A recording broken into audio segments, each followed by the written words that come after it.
Streak Talk! Yeah! Welcome to Streak Talk. I am your host, Jason, and this is for Thursday, October the 2nd. Okay, first of the month, pretty rough day. I know there were a lot of reds passed out. We didn't really get those gimme props that the Streak Master normally gives for the first day. Really rough sledding. Congratulations to anyone who sort of made it through the day relatively unscathed and has a decent streak going. Very well done. So, it's the second day of the month. Why don't we start with early morning tennis and the China Open. Serena Williams versus the 13th seed Safarova. The prop is, will Serena lose 4 games in any set?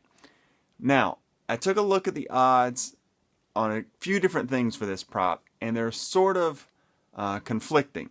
First of all, Serena winning to love is a heavy favorite, minus 300. However, Safarova is plus 6.5 for games. That's a minus 175 favorite. When we remove the VIG, that's a 59% favorite. Now, that doesn't necessarily mean that she would win this prop, because plus 6.5, let's say Serena won 6-3, 6-3, Serena wins the prop. But Safarova would still cover as far as the Vegas line goes.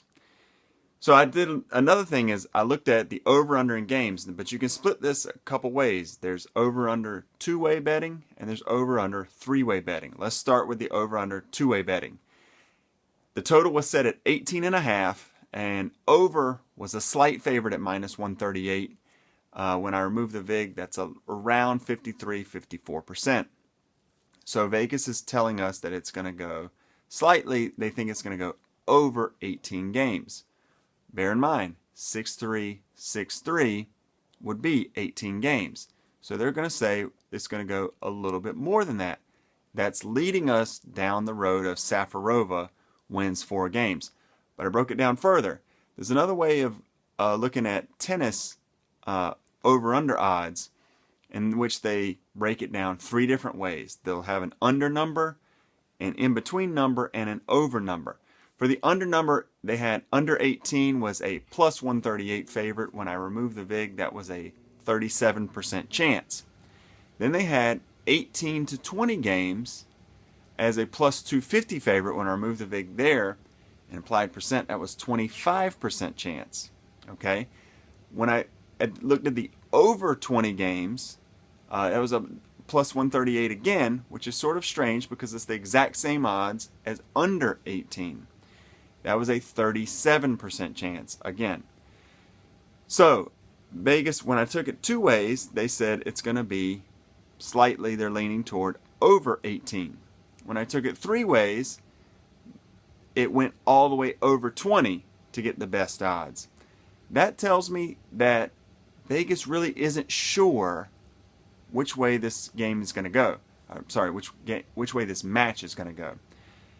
I know Serena can come out in these matches sometimes and dominate, and then sometimes she seems like maybe she's disinterested, not really sure what's going on. She's still a great player, but she can sometimes lose her way with these type of matches.